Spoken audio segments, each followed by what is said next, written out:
Fala galera, tudo bem com vocês? Meu nome é Vitor. Sou Humberto Rezende.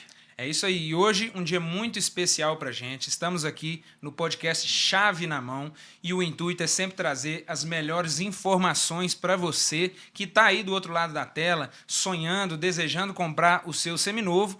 E para isso, gente, a gente buscou nesse mercado uma pessoa de um know-how, de um tamanho tão grande, que hoje é uma honra pra gente, nesse segundo podcast do Chave na Mão, receber você aqui, doutora Daniele Ferreira. Ei, gente, boa noite. Eu que me sinto lisonjeada de poder estar presente aqui com vocês, viu? Muito obrigada pelo convite. A gente que te agradece, né, a confiança no nosso trabalho. E é isso, pessoal. Hoje o nosso foco é desmistificar tudo relacionado a direito do consumidor, quais são de fato os seus direitos. Doutor, a gente vê muito aí no mercado, através das rondas, patrulhas, né? E existe uma desinformação que alcança o consumidor, alcança também o lojista, e a gente quer também, trazendo você aqui, a gente conhece o seu trabalho, a gente fez, assim, bastante pesquisa do seu trabalho, e a gente entendeu que você era o nome certo, o nome ideal nesse mercado tão louco, né, de muitos profissionais, mas poucos são os profissionais que têm o seu currículo, e a gente fica, assim, muito feliz, eu fico até emocionado com a sua presença aqui, doutora. Muito obrigado, viu? Oi, gente, eu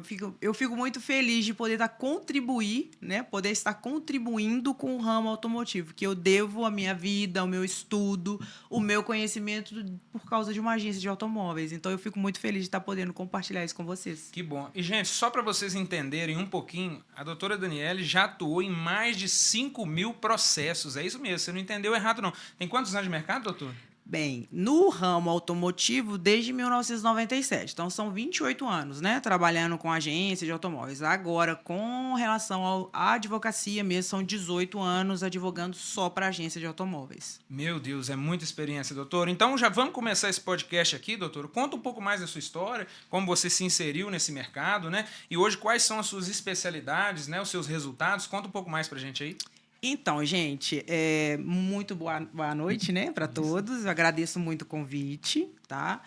Então, a minha história ela começou quando eu tinha lá meus 17, 18 anos, acabei entregando minha idade, né? 1997, que eu comecei a trabalhar numa agência de automóveis. Eu comecei como secretária, né? Depois eu passei para a função de vendedora. Aí eu fui subindo de cargo dentro da empresa. Então, eu cheguei a pegar do setor desde atendimento ao público diretamente até vendas. Depois eu passei para a parte do F&I, que é financiamento. Passei para a parte da documentação, que é uma parte muito complexa da empresa, né? A documentação.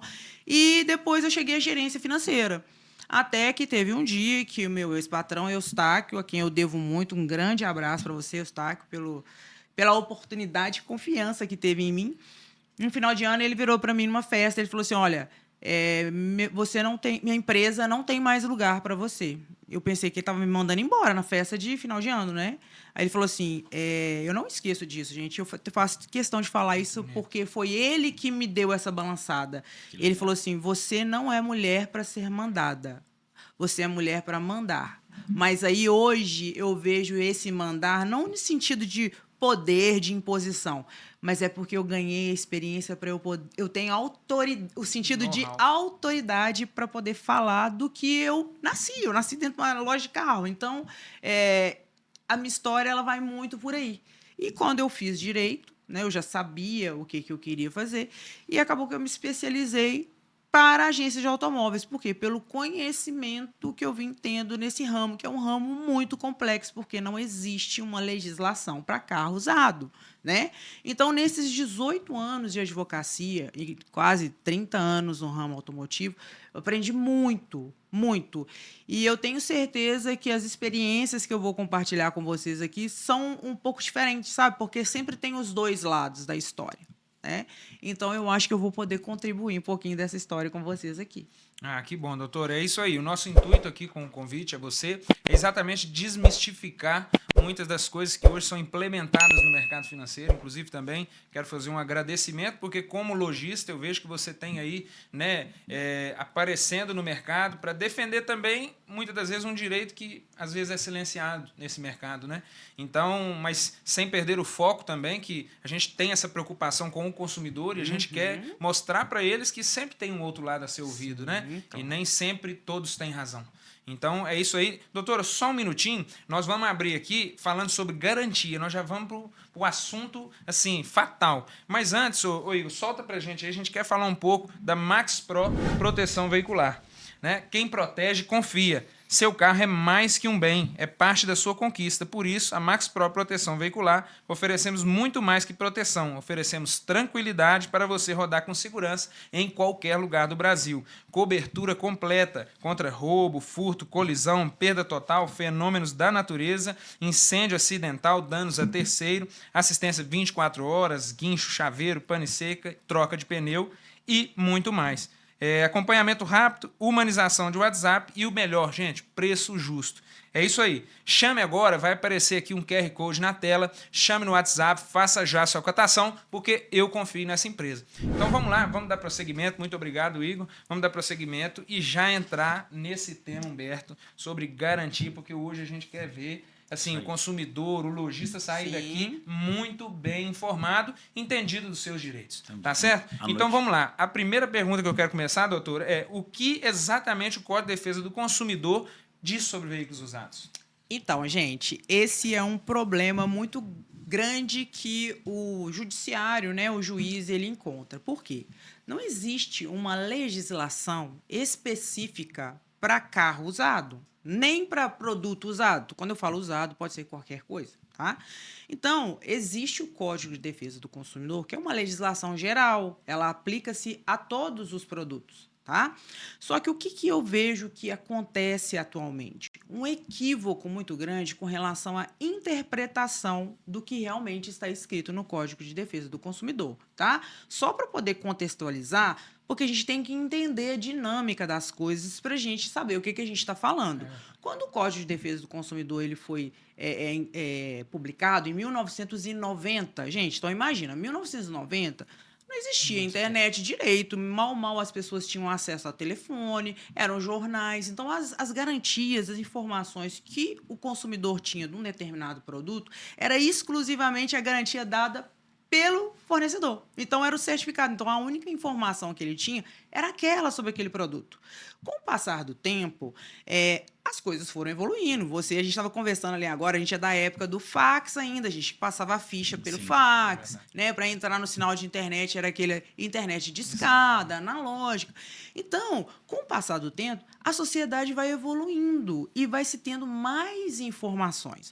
O Código de Defesa do Consumidor, gente, ele foi feito, é o que eu falei em outro podcast, ele não é babá do consumidor. Ele foi feito para proteger o consumidor de abusividades.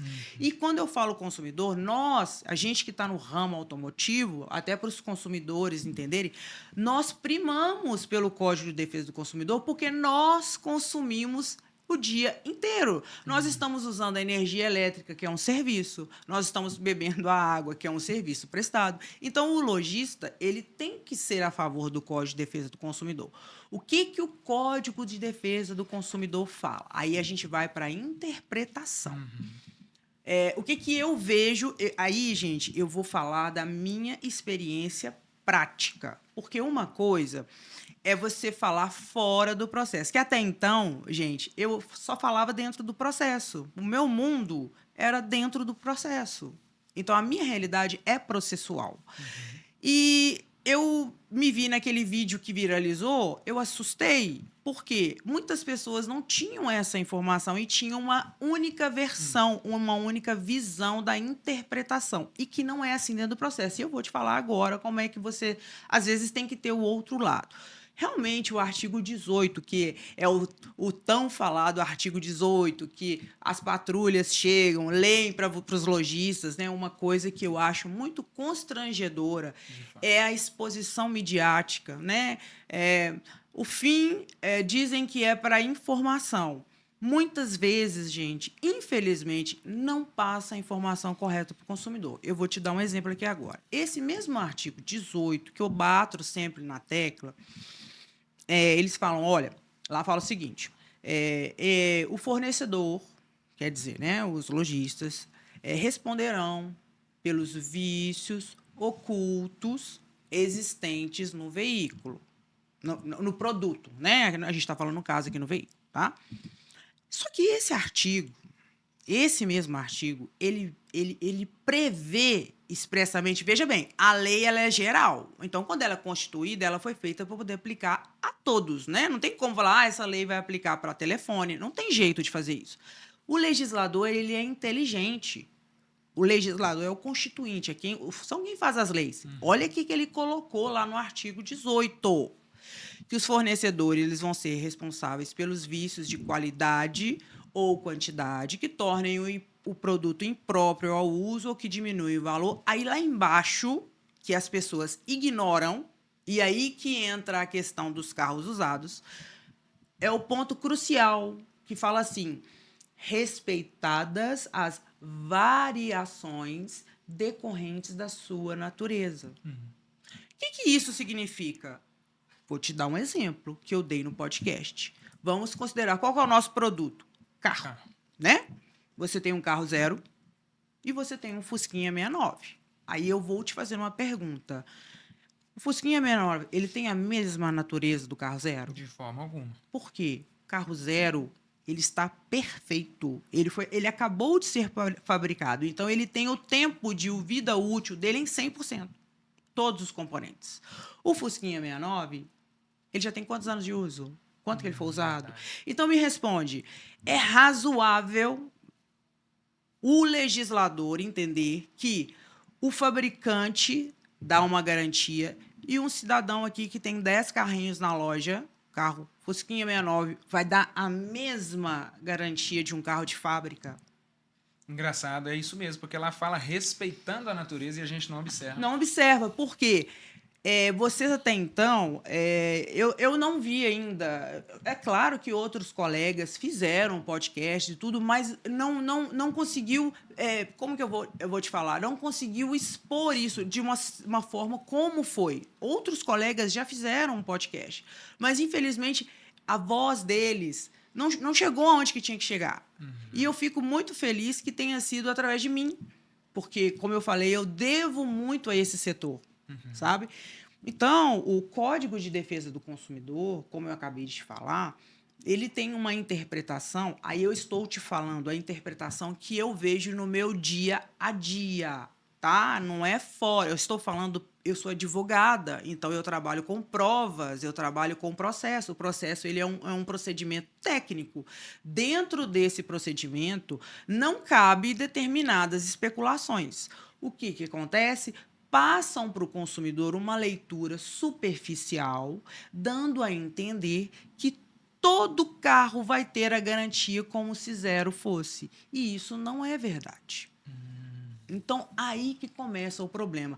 A informação acaba sendo uma desinformação, porque dentro do processo, pelo menos nesses 18 anos, não é assim que acontece.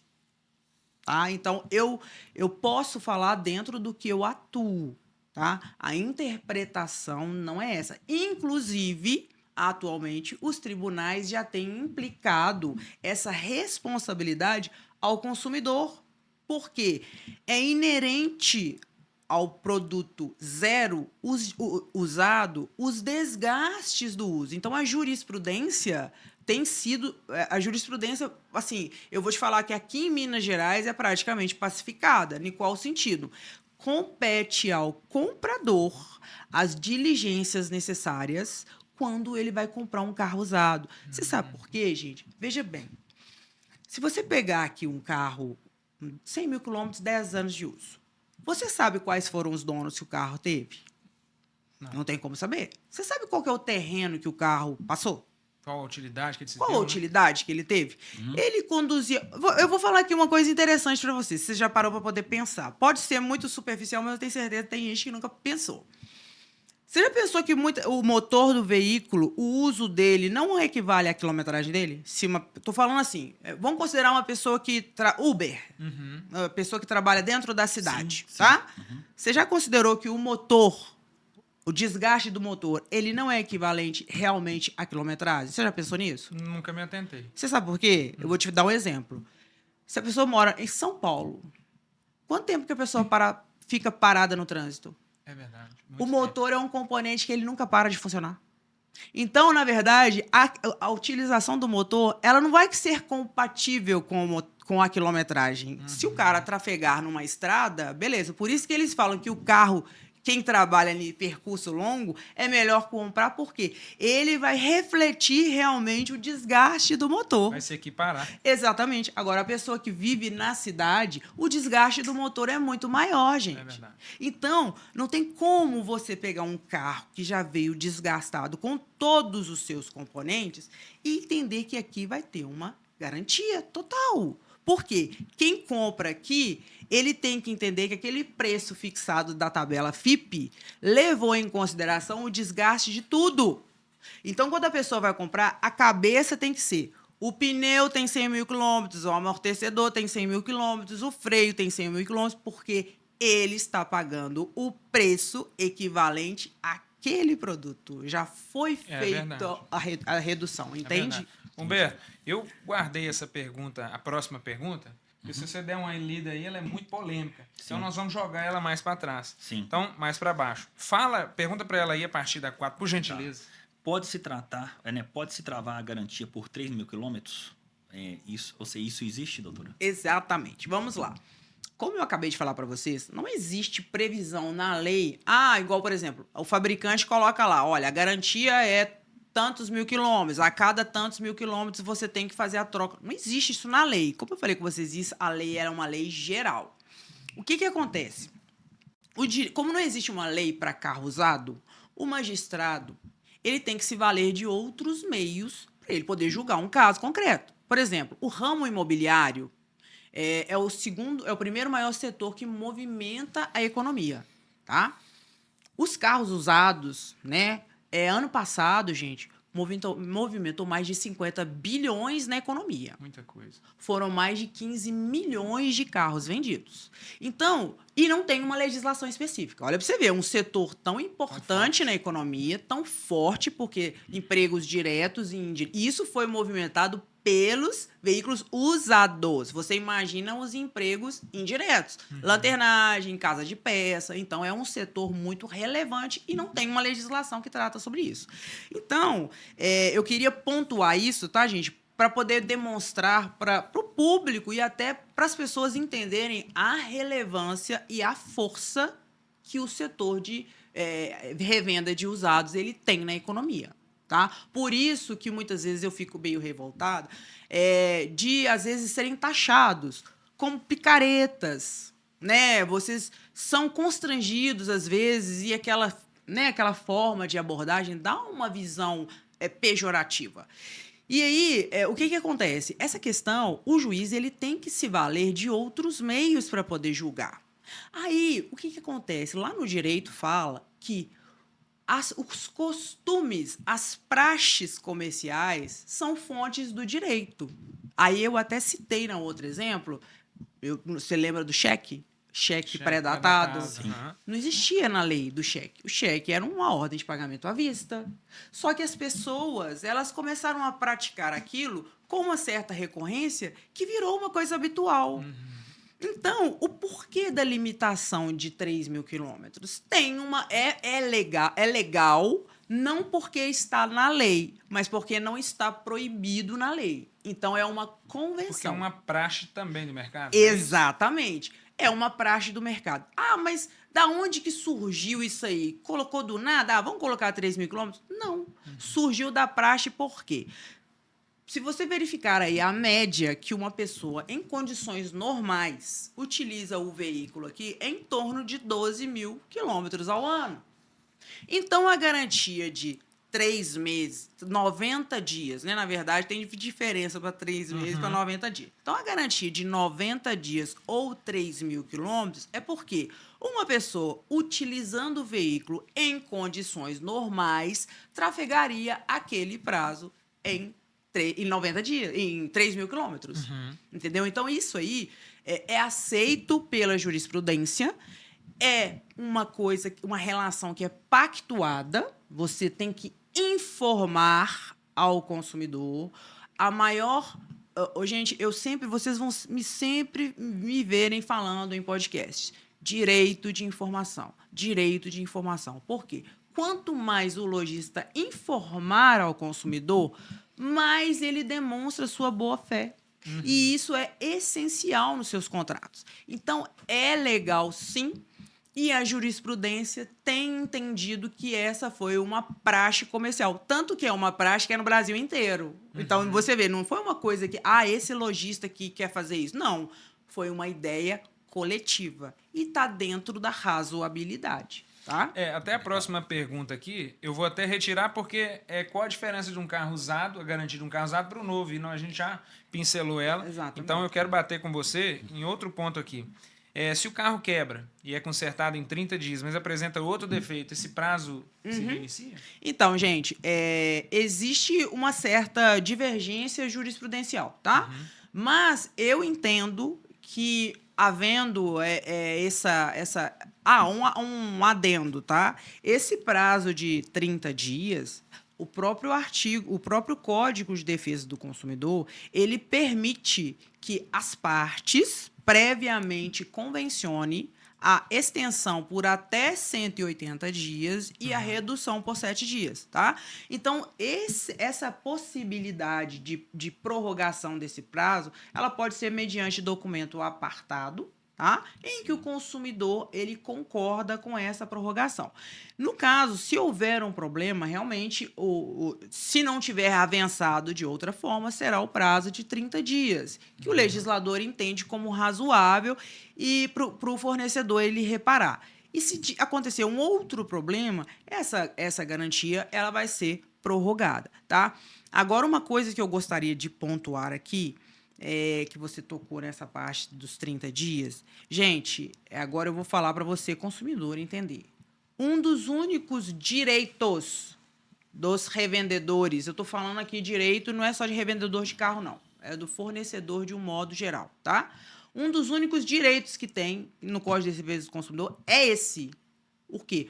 O fornecedor tem o direito de tentar sanar o problema no prazo de 30 dias. O consumidor, nesse caso, ele não pode exigir a substituição, a reparação ou a abatimento no preço sem que o lojista tenha exercido esse direito. Tá? Então, ele não pode chegar lá de uma vez e falar, eu não quero esse carro mais, o carro estragou. Não pode fazer isso. O lojista tem o direito de tentar resolver no prazo de 30 dias. Tá? Só dar uma pincelada bem rápida aqui, que a gente vive isso dia a dia. Nós somos obrigados a emprestar um carro reserva durante esses 30 dias? É outra questão meio polêmica. Não, gente, não é. Tanto é que não tem essa previsão. Olha o carro zero. Você tem um carro zero, o carro é uma máquina, gente. Ele pode estragar a qualquer momento. Por mais que ele seja um produto novo, eventualmente ele pode acontecer um problema. E se você for na concessionária, eles vão te emprestar um outro carro? Não vai. Tá? Então, essas questões de tem que pagar o reboque, tem que pagar diária, isso não tem previsão legal. Por isso que você tem que constar do seu contrato essa prévia informação do consumidor. Por quê? Quando ele for adquirir um veículo, ele já foi previamente informado. Olha, eu estou te vendendo esse carro nestas condições. Então, você oportunizou ao consumidor avaliar o contrato, ver as condições com que estava sendo vendido, e aí sim ele optou por fazer essa negociação. Por isso que o dever de informação é essencial. Muito bom. Doutora Daniele, o que significa vício oculto, vício redibitório na prática? Ou seja, isso se aplica para os carros usados? Então, gente, o que acontece? O vício oculto e vício redibitório é a mesma coisa, a mesma nomenclatura, é só uma nomenclatura diferente dentro do direito. O que acontece? Infelizmente, o Código de Defesa do Consumidor, ele só mencionou, lá no artigo 18, que os fornecedores serão responsáveis pelos vícios, né, no produto que impossibilitem o uso ou lhe diminua sensivelmente o valor. Só que a conceituação de vício oculto, ela não está no Código de Defesa do Consumidor. Ela está lá no Código Civil. Aí que começa o problema. Você sabe por quê? Aí, consumidor, para você entender por que muitas vezes você vê uma reportagem ou vê uma informação, ingressa na justiça e perde a ação. O consumidor, ele fica e fala assim, mas peraí, mas eu vi falando que eu tinha direito e chegou lá, eu não tive direito. Por quê? O vício oculto, ele, além de ele ter que tornar o bem impróprio ao uso ou diminuir o valor, ele tem mais 2 requisitos. O outro requisito ele tem que ser pré-existente à venda. O que é isso? Quando a pessoa comprou o carro, aquilo já tinha que estar lá. O que foi polêmico também no meu outro vídeo? Superaquecimento. Raciocina comigo. O cliente está com o carro 2 meses, trafegando normalmente, rodou 2.000 quilômetros com o carro. Chega na loja, queimou a junta do cabeçote. Eu te pergunto, se o cliente tivesse comprado o carro com a junta de cabeçote queimada, ele iria trafegar 2 meses com o carro em uso regular? Não chegava em casa. Não consegue, não tem como, né? Você entendeu? Então, quer dizer, isso é pré-existente? Aí tem certas coisas que o conhecimento normal, né, mínimo, vai saber que essa situação não caracteriza vício oculto. Por quê? O problema não existia quando você comprou o carro. Esse é um requisito do vício oculto. Aí eu te falo o outro, e aqui por isso que eu falo com os lojistas o quão importante é ter os contratos bem explícitos e diretos, de fácil leitura, assimilação. Por quê? Olha o que acontece. Então, o vício ele tem que ser pré-existente, eu já te dei um exemplo, então ele tem que existir. Então, tem que comprovar que quando você comprou, ele existia. Então, aí a gente já tem um problema, por exemplo, com o superaquecimento, tecnicamente falando, tá? Segunda coisa que eu falei com você, esse vício, ele tem que ser tão grave que ele tem que tornar o bem impróprio ao uso ou lhe diminuir sensivelmente o valor, tá? Agora, eu vou te falar a terceira coisa e a mais importante.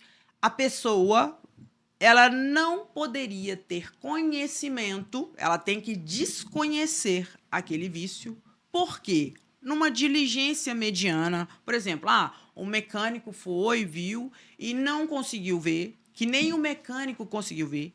E se ele tivesse ciência desse vício, ele não teria comprado o negócio. Então, olha para você ver. Então, o vício oculto, ele não é só aquele que diminui sensivelmente o valor ou torna impróprio ao uso. Tá vendo que ele tem mais 2 elementos para caracterizar o direito de indenização?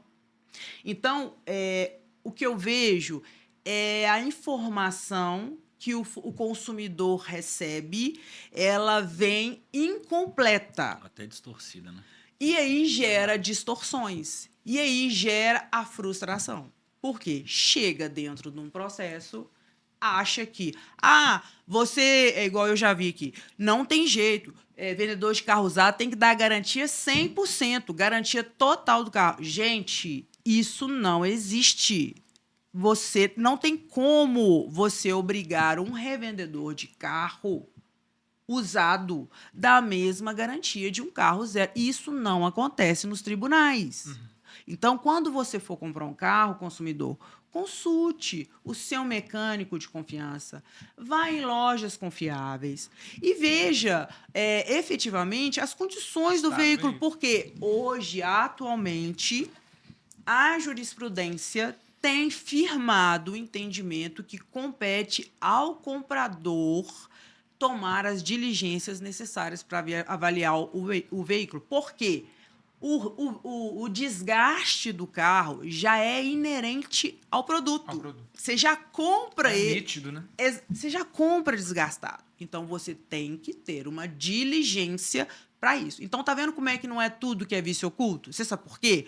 Uma embreagem. Um cliente compra um carro com a quilometragem de 100 mil quilômetros. Gente, o lojista, ele não vai comprar o carro, vai lá e vai substituir todos os componentes do carro para ele te vender. Quando o lojista ele recebe o carro, é só para o consumidor saber como que funciona aqui atrás, né? Ele avalia o carro e as manutenções corretivas, ele vai fazer para tornar o veículo próprio para ele ser vendido, mas na condição de carro usado. Então, eu já vi falando assim, você não pode vender o carro no estado. No estado em que se encontra, né? Ok, mas se eu falar com o cliente que eu não vou vender o carro no estado, eu vou estar mentindo para ele, porque o carro é no estado de desgaste. Como é que eu vou falar assim, não, eu não tô te vendendo no estado, eu tô fazendo uma informação equivocada. Você concorda comigo? Perigosa, né? Perigosa, por quê? Todos os meus clientes têm a previsão contratual que o veículo está sendo vendido no estado e se encontra, porque eu não tenho como voltar ele para a condição de zero, gente. De fato. Entendeu como é que às vezes a gente tem que trazer um exemplo simples para o consumidor, até para os lojistas entenderem que às vezes vocês têm mais direitos do que vocês imaginam. Para mim, não sei Humberto, mas para mim está sendo uma aula, viu, doutor?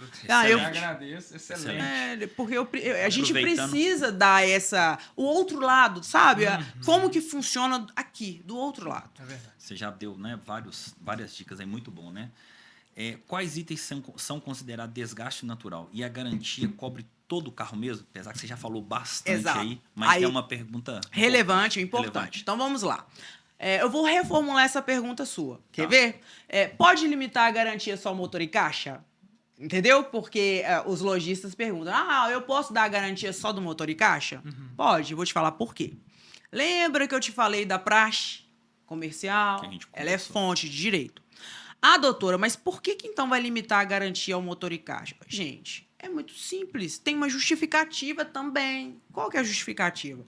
No manual do fabricante, se você pegar o manual lá, ele vai falar o seguinte, que todos os outros componentes do veículo, eles vão ter uma vida útil normal. Você vai ter que substituir. Eles são substituíveis regularmente. Por exemplo, amortecedor, você vai substituir a cada 30 mil quilômetros, a depender da condição de uso, porque se for um uso severo... subjetivo.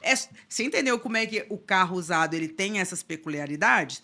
Então, quando você fala que a garantia é só de motor e caixa, você leva em consideração que o próprio fabricante ele já constituiu aquele projeto do veículo, sabendo que ele vai ter que ser substituído vários componentes de tempos em tempos. Mas a caixa de marcha e o motor, eles foram feitos para ter uma maior durabilidade.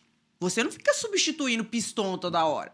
Você não fica substituindo lá a junta do cabeçote toda hora. Então, por que pode limitar essa garantia? Isso aí foi inventado. Não, gente, não foi inventado. É uma praxe do mercado. Por quê? Como eu não posso dar a garantia do carro como carro zero, porque se você falar com o cliente, olha, eu tô te dando a garantia do carro zero, você tá mentindo, porque o carro não é zero, o carro é usado. Então, o que se entendeu por prudente? Fazer uma coisa razoável. Olha, tudo bem, se você vai vender esse carro aqui, vamos praticar, então, que com relação ao motor e à caixa, realmente eu tenho como razoável dar essa garantia. Não tem vedação, tá? Legal. E é uma praxe amplamente aceita pelos tribunais. Mas volto no dever de informação.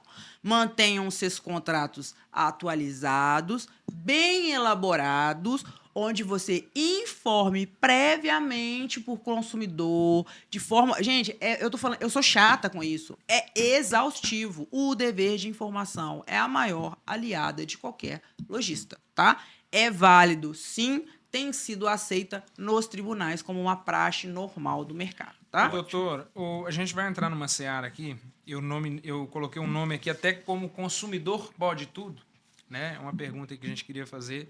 E eu quero, assim, dar um exemplo do que ocorreu para você me trazer à luz um entendimento. Nós tivemos um cliente que comprou um carro conosco e durante um período ele emprestou o carro, acho que para a mãe dele. Ele emprestou esse carro para ela. Ela foi na padaria, parece, e o carro, quando voltou da padaria, não funcionou. Ele nos mandou um vídeo, o painel ficava piscando na hora que ele batia na chave, dando todo o entendimento de ser bateria.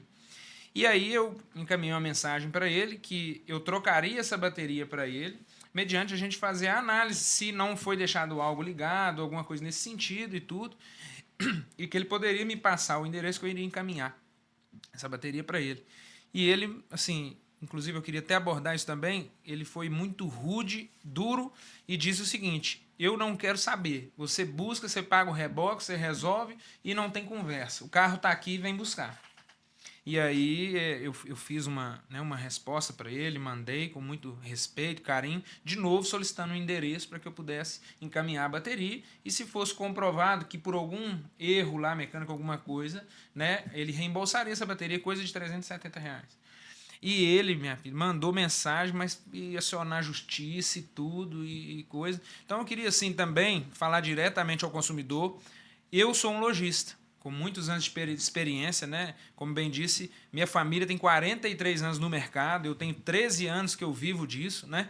E assim, muitas das vezes a gente sente que o consumidor, ele está sem paciência e tratando tudo e todos com muita ignorância, até mesmo um problema de R$ 370, onde a gente ofereceu a cobertura, e aí eu queria já linkar na pergunta se isso entra como um desgaste natural, a gente é muito maltratado a todo momento. Então, eu queria até pedir, né, um pouco de paciência, porque nós que temos o histórico, que temos loja há muitos anos, se o cara consultar, ele vai ver que é uma empresa séria, né, e ele já chega tratando a gente como se a gente fosse um cachorro. Então, eu queria deixar isso também, consumidor, uma dica para vocês, porque, né, todos nós que estamos fazendo ali um trabalho sério, a gente entende que em algum momento você se machucou, né, em alguma empresa, mas que são seres humanos que estão do outro lado ali e merecem também todo o respeito, né? Deixar isso aí para todos os lojistas também. Com certeza. Muito bom, Vitor. Né? Ô, Vitor, e eu acho, né, aí eu tô dando a minha opinião, que muito se reflete, porque hoje em dia, como eu falei lá no início, antigamente o consumidor ele não tinha informação. Hoje em dia, ele tem uma informação exacerbada e muitas vezes essa informação não chega da forma correta. Pelo menos no que se refere ao que eu vejo no dia a dia dos veículos. Então, quando essa situação prática que você falou, se você tem um contrato bem elaborado, bateria, gente, se você deixar o carro ligado, o farol ligado, vai descarregar a bateria. A culpa foi do lojista? Não foi. Então, o consumidor, ele tem que entender, é o que eu acabei de falar com você. O lojista, ele tem o direito de avaliar se aquele componente... Você falou certinho. Olha, eu vou avaliar. Se for alguma coisa relacionada à minha garantia, eu vou cumprir. Caso não seja, você tem que restituir. Porque senão, seria uma garantia... Nem o fabricante dá uma garantia dessa, gente. Mas eu vejo que o consumidor ele está querendo engolir tudo, enfiar a goela abaixo, todas as coisas. E muitas vezes não é assim. Não né? é assim. E isso, já te agradecendo também novamente, isso vem de uma cultura que foi implementada durante todos esses anos. E o meu objetivo com a sua vinda aqui é exatamente esclarecer que nem sempre o consumidor tem razão. Exatamente. Sempre tem os dois lados da moeda. Sempre tem os dois lados. E a gente tem que ter paciência para tratar todos os assuntos. Eu ia fazer uma pergunta aqui sobre o consumidor pode fazer justiça com as próprias mãos. Isso é Eu importante. queria a sua opinião. Não, isso é muito importante que eu vejo no dia a dia. Gente, vamos lá. Quando abordam esse tema, né, e chegam falando, olha, olhei aqui, ó, se você não resolver o problema, o consumidor pode exigir o abatimento do preço, a substituição do produto, né, ou a rescisão contratual. Gente, pelo amor de Deus, essa exigência, o consumidor, ele não pode fazer por ele mesmo, entendeu? Ele irá e falar assim, vamos supor, você vendeu o carro deu um problema. Nesse caso que você citou, suponhamos que você tivesse entendido que aquilo ali não fazia parte da sua garantia, que você não é obrigado a ressarcir, porque você não contratou. Gente, vou voltar um pouquinho, tá? Antes de te responder. O contrato, gente, ele faz lei entre as partes, tá? Então, ele é um elo. Então, as pessoas que ali fizeram aquele contrato, elas têm o dever, a lealdade contratual de seguir o que está naquele contrato. O judiciário, gente, ele só vai interferir no contrato quando houver uma nulidade. Então, não é qualquer coisa que você vai reclamar que vai vir o judiciário e vai anular um contrato. Sabe por quê? Isso é muito sério. Isso impacta. Olha o que eu acabei de falar com vocês. Vocês, revendedores de veículos usados, são a segunda maior economia do país. Imagine a insegurança jurídica que isso causaria se a cada problema, como uma bateria, um freio, fosse considerado vício oculto e fosse obrigado a ressarcir. O fornecedor, ele não poderia considerar aquele contrato, não teria segurança dele contratar com ninguém. Então, o contrato, ele deve ser respeitado. E com relação a isso, o consumidor pode tudo? Não, gente, ele não pode tudo, porque tem que estar previsto.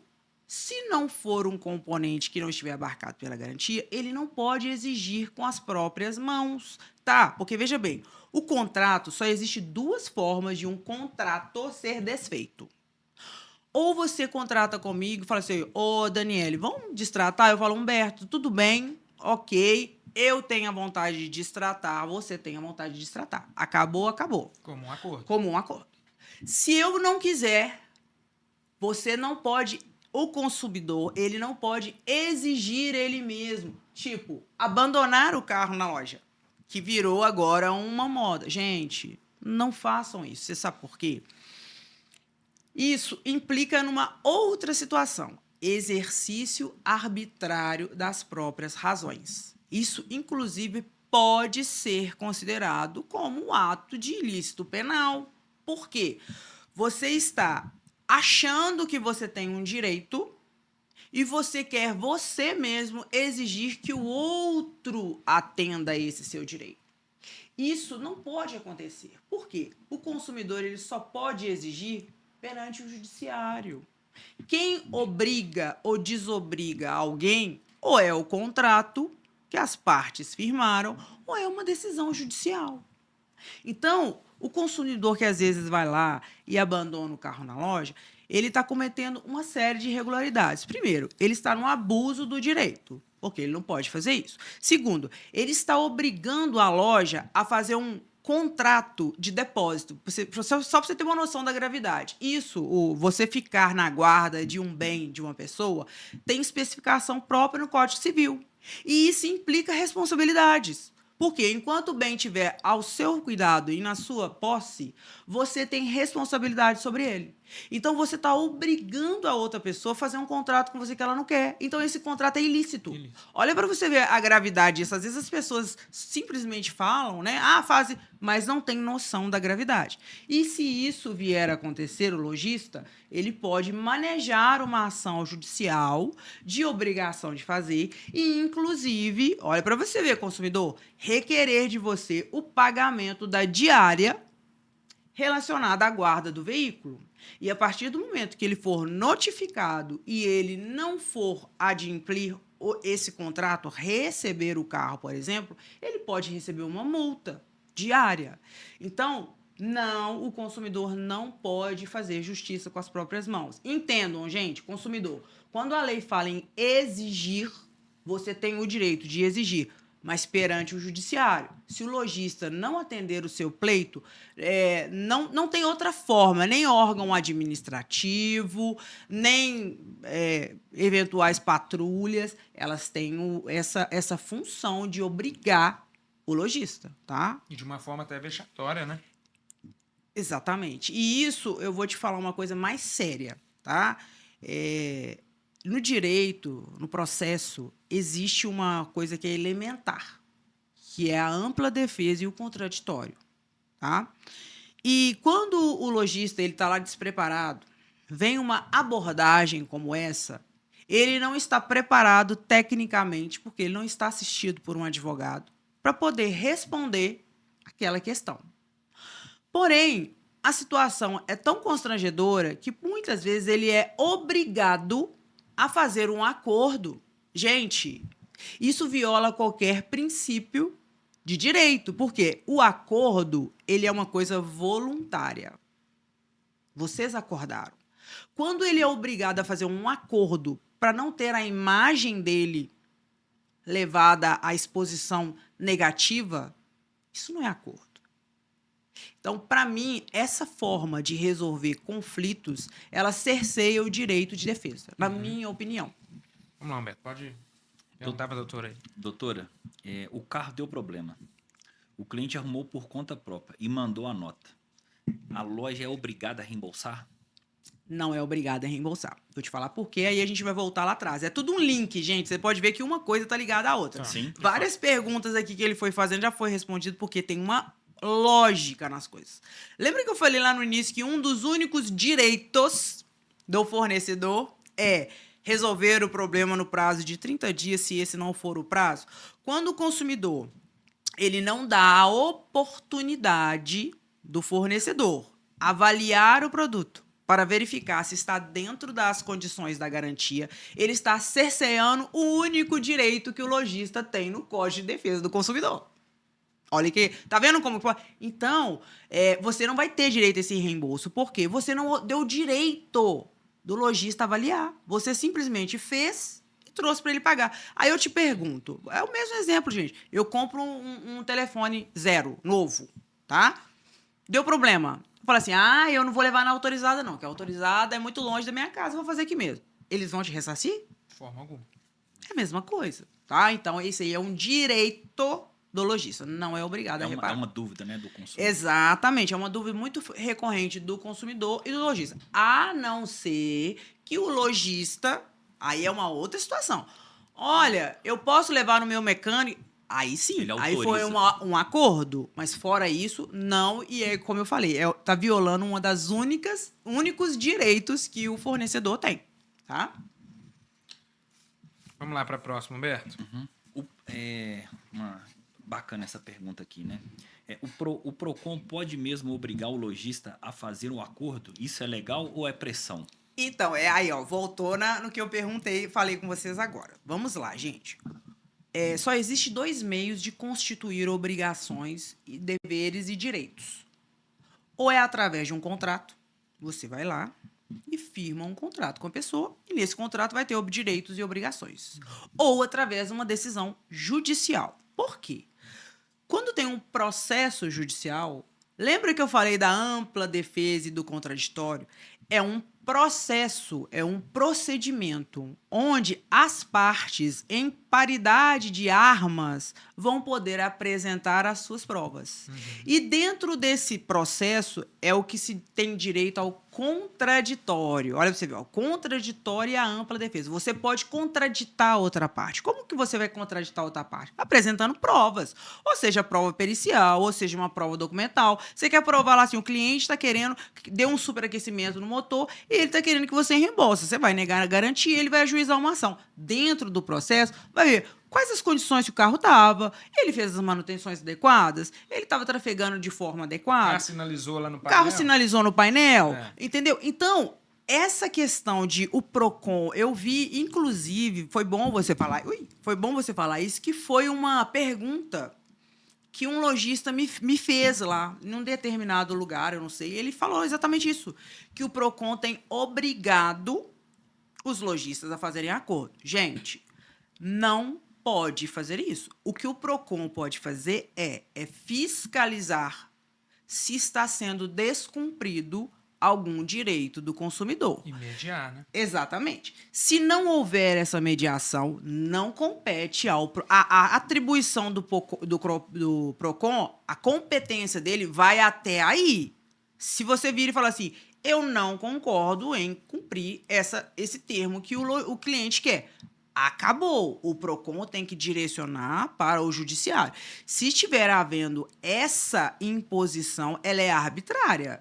Isso não é competência de órgão administrativo, tá? Correto. Humberto, vamos para a pergunta 16 aí para a doutora. Pergunta 16. Isso. Né? Pode-se usar peças usadas ou seja, ou primeira linha em reparo de garantia? Depende do seu contrato. Lembra que eu falei com vocês que todo momento você deve informar ao consumidor? Então, isso tem que estar previsto no seu contrato. Você sabe por quê? Aí é uma questão de lógica. Eu vou falar com vocês, tudo tem uma lógica, tudo se encaixa. Vamos lá. Lá no Código de Defesa do Consumidor fala que se o produto que ele comprar der algum problema, ele se não tiver jeito, ele tem que substituir por outro da mesma qualidade ou quantidade.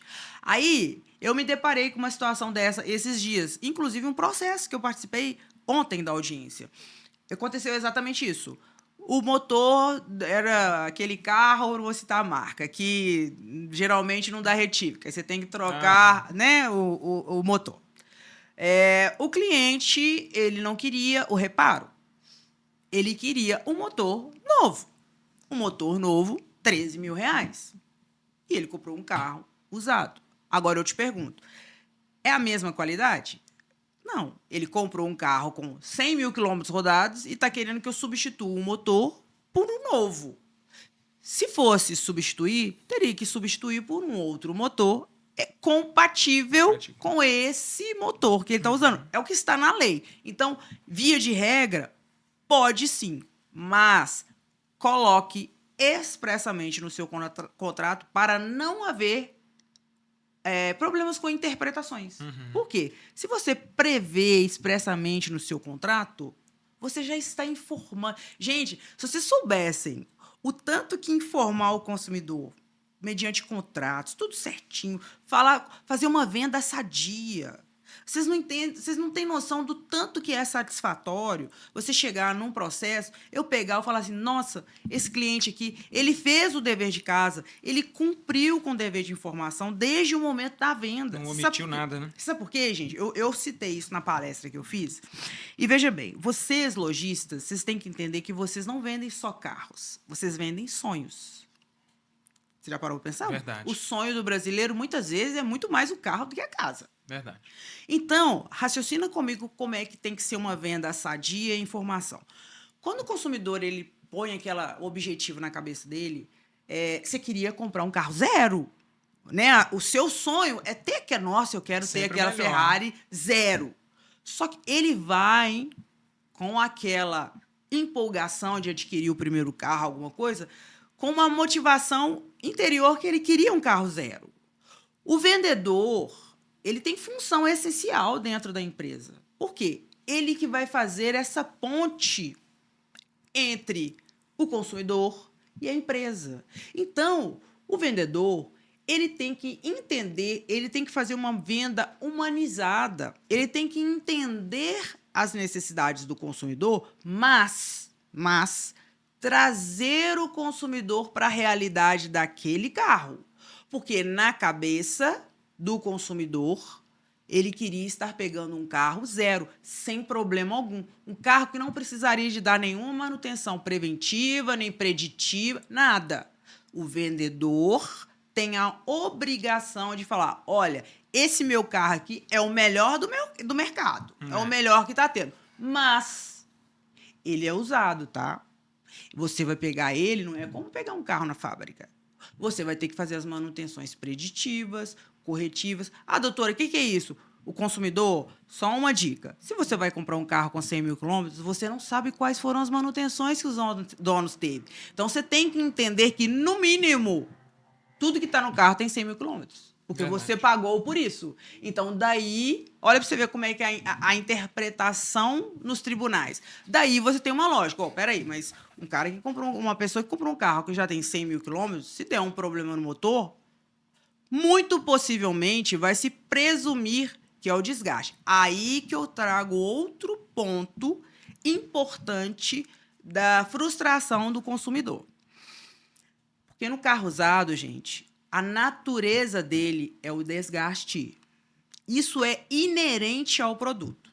Então, quando você vai demandar judicialmente, a presunção é sempre do desgaste. E vai caber a quem está alegando que não é o desgaste comprovar.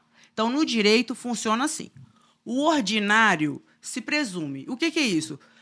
O carro é usado, então eu tenho que presumir, por lógica, que ele não tem as condições de zero. Ele vai ter os desgastes decorrentes, possivelmente compatível com a sua quilometragem. Então, tem que se atentar a isso, porque o desgaste do produto já é inerente a ele. Então, vamos lá. Só a diferença de carro usado. Aí eu volto lá atrás no que a gente estava falando de garantia. Topa tudo. Eles vendem coisa o quê? Usada. Você vai lá, você compra um liquidificador no Topa Tudo, usado. Você não sabe quanto tempo que ele vai durar. Ele é usado. Só que o carro, ele ganha essa magnitude porque é um produto com maior valor agregado. Mas a lógica é a mesma. Você concorda comigo? É um produto usado. É um bem de consumo. É um bem de consumo usado. Entende por que tem que chamar o consumidor também para essa realidade? Aí, gente, eu estou falando da realidade processual. Tá? Uma coisa é uma realidade feita eu vou mostrar o vício oculto. Isso aí é uma coisa. Eu posso falar daquilo que eu trato no meu dia a dia. E a realidade não é essa. Tá? Nesses 18 anos, o que eu vejo nos tribunais não é isso que se prega na mídia. Ótimo. Tá? Muito bom. Com você, Vitor. Essa aí é... Doutora, nós estamos aqui batendo 1 hora já de live, né, no canal. E eu quero dar uma enxugada aqui, porque tem algumas perguntas muito polêmicas para o final. E aí vou dar uma enxugada aqui para o pessoal entender tudo que a gente vai descrever aqui para eles. Vamos falar um pouco sobre o sinal de negócio, as desistências, as formas de pagamentos. A loja pode reter o sinal caso o cliente desista da compra? Então, Muito gente, boa pergunta. muito boa. Vamos lá. Gente, toma cuidado que são coisas diferentes. O sinal de negócio, no direito, ele chama arras. Tá? O que é isso? Ô, Vitor, aqui, eu vi aquele carro ali, tá? Gostei dele, já avaliei. Eu quero que você faça a reserva dele para mim. Sei lá, vou lá, dou 3 mil, 5 mil reais. Isso é sinal. Por isso que os lojistas devem ter os documentos essenciais para isso. Por quê? Existe previsão legal falando que, olha, se você der as arras, que é esse sinal que você chama, e você não faz o adimplemento da obrigação, você vai perder esse valor em benefício da outra parte porque você causou prejuízo. Gente, quando você reserva um carro, são várias coisas que estão acontecendo aqui atrás da empresa. Ele já tirou o anúncio que ele pagou, a comissão do vendedor ele tem que pagar. Existe a questão que ele não pode colocar outro carro ali no lugar até você ir lá buscar. Muitas lojas podem ter um estacionamento, mas tem lojas que não tem. Ela vai ter que deixar aquele carro lá até você buscar para ela substituir outro. Então, quer dizer, ela está perdendo a oportunidade de vender um outro veículo. Então, existe uma série de situações aqui atrás que implicam nessa perda. Então, é possível, sim, prevejam em contrato e tem uma diferença de multa contratual. Gente, são duas coisas diferentes. A multa contratual é quando você já fez o contrato. O sinal, ele é anterior ao contrato, tá? Então, não confunda. São 2 contratos diferentes? O sinal é uma coisa, é para você reservar o produto para você. Se você não adimplir, você perdeu o sinal. Quanto que é razoável? Olha, os tribunais não. Aqui em Minas Gerais, o que eu tenho visto é que as arras, tá? O sinal, até 5% do valor do bem é razoável. Por exemplo, o carro vale 30 mil. Vamos supor que a pessoa deu 6 mil reais. Esse valor, tá? Ele seria razoável, tá? Agora, o que acontece? Com relação à multa contratual, presume-se que você já firmou o negócio. E aqui eu tenho que alertar vocês uma coisa que muita gente não sabe. A compra e venda de bem móvel, o que é isso? Qualquer produto que não seja imóvel, carro, copo, qualquer coisa que você vai comprar, só acontece depois que você entregar o produto. Prestem atenção nisso. Por que, doutora, você está falando isso? Porque muitas vezes a pessoa paga o financiamento e o cliente desiste de pegar o carro. Só que são 2 contratos distintos. Uma pessoa fez um empréstimo com o banco para poder te pagar um produto e ela desistiu. Nesse caso, as cobranças relativas ao cancelamento do contrato, elas são suportadas pelo consumidor, por quem contratou. Por isso, vocês têm que ter um documento. Veja bem, gente, tudo tem que ser informado. Olha, consumidor, se você não fizer o negócio, você vai arcar com os custos do contrato. Então, tomem cuidado com isso. E para completar o gancho, já que eu estou falando da compra e venda da entrega, a desistência do carro, né? Existe muito. Eu posso desistir no prazo de 7 dias. 7 dias. Não é assim que funciona. E nem é assim também. Tipo assim, o cliente comprou o carro pela internet, fez a negociação toda pela internet. E você mandou entregar o carro para ele.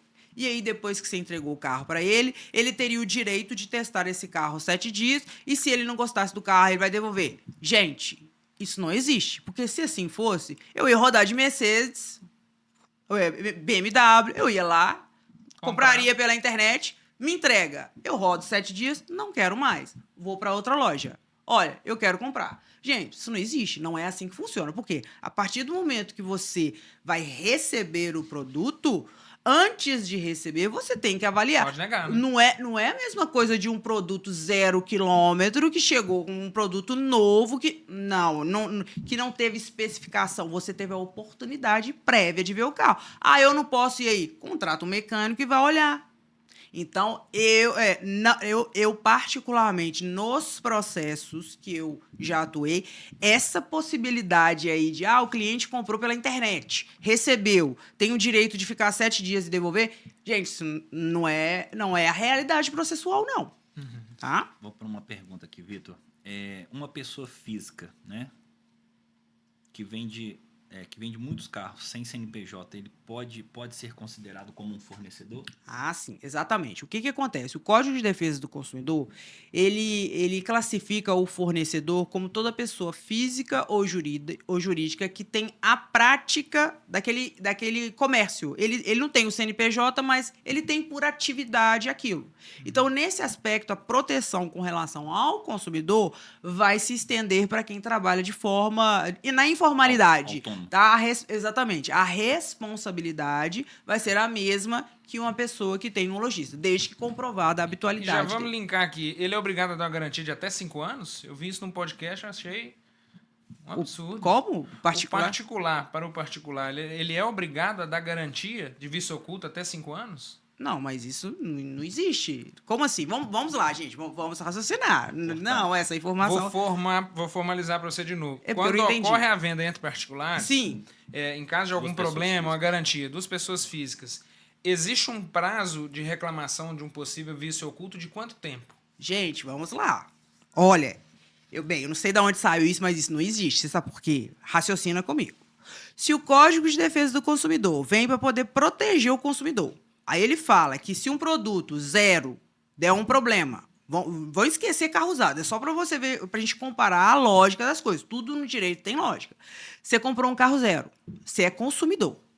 Se esse carro der problema, suponhamos, tá? Se esse carro der problema, vamos supor que o fabricante ele dê garantia de 1 ano. Eu vou fazer um telefone, para ficar mais fácil. Ele tem 1 ano. É consumidor. A lei é muito mais protetiva, você concorda comigo? Ela está protegendo o consumidor.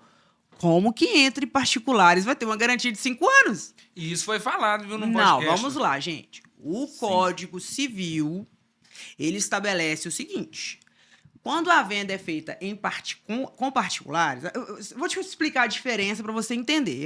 Eu gosto de explicar para o consumidor, para o lojista entender. O Código de Defesa, para você indenizar uma pessoa, ter o direito de indenização, tem que ocorrer 3 coisas. Tem que ter um dano, realmente tem que provar que o carro estragou, um dano. Tem que ter um nexo de causalidade, ou seja, você tem que comprovar que aquele carro, de alguma certa forma, está vinculado àquela pessoa que te vendeu. E tem que ter um elemento subjetivo, que é a culpa ou dolo, ou seja, ou a pessoa agiu com imperícia, imprudência, negligência, ou ela agiu porque ela queria mesmo. Aí o direito veio e falou o seguinte: olha, como os fornecedores eles têm uma supremacia do conhecimento, nós vamos retirar esse elemento subjetivo, que é a culpa. Então, por isso que fala que o fornecedor ele responde objetivamente. O que é isso? Olha, até então, mesmo você tendo ou não tendo culpa, você vai responder. Vou te dar um exemplo prático. Você comprou um carro, transferiu várias vezes, o cliente comprou chassi adulterado. O que vai acontecer? Mesmo que não tenha sido você, olha, eu entendo que não foi você, mas você entra na atividade, então você tem que suportar os prejuízos, os ônus e os bônus. Então, é isso que é a responsabilidade objetiva. Agora, quando se trata de particulares, você está tratando de outra legislação, que é o Código Civil. Lá no Código Civil, ele fala o seguinte: isso é um tema polêmico, porque até dentro de tribunais existem uma divergência, mas não com relação ao prazo de 5 anos. O que acontece? No Código Civil, ele prevê o seguinte: havendo um vício redibitório, que é aquele que eu falei lá no início, lembra? Tem que ser pré-existente, você tem o direito de, assim que você constatar o vício, você tem um prazo de 30 dias. 30 dias para manejar uma ação contra o seu vendedor. Esse prazo, no direito, ele chama um prazo decadencial. Ou seja, se você não exercer esse direito em 30 dias, perdeu, você não pode exercer mais. Aí o código vem e fala o seguinte: se o vício só puder ser constatado posteriormente, ou seja, depois desses 30 dias, aí que tá a pega. Ele fala o seguinte: você tem esse vício, ele tem até 180 dias para ele se evidenciar. Se ele se evidenciar dentro desses 180 dias, o seu prazo de 30 dias para ajuizar a ação continua o mesmo. Uhum. Ele não vai ser de 180 dias. Então, por quê? O legislador presumiu que, se em 180 dias o vício não evidenciou, ele não era oculto. Então, não é isso. O prazo no Código Civil ele é decadencial e o comprador, ele tem, assim que ele detectar o vício, ele tem o prazo improrrogável de 30 dias. E o vício tem que se evidenciar em até 6 meses, de 180 dias. Tá? Eu estou falando isso porque, só um exemplo, eu tive uma questão dessa, um processo de veículo recuperado, daquela época antiga, que quando começou a incluir na documentação que o veículo era recuperado. Tá? Aí o que aconteceu? O cliente tomou ciência quando ele foi fazer o seguro. Só que ele manejou a ação depois, tipo assim, 9 meses depois.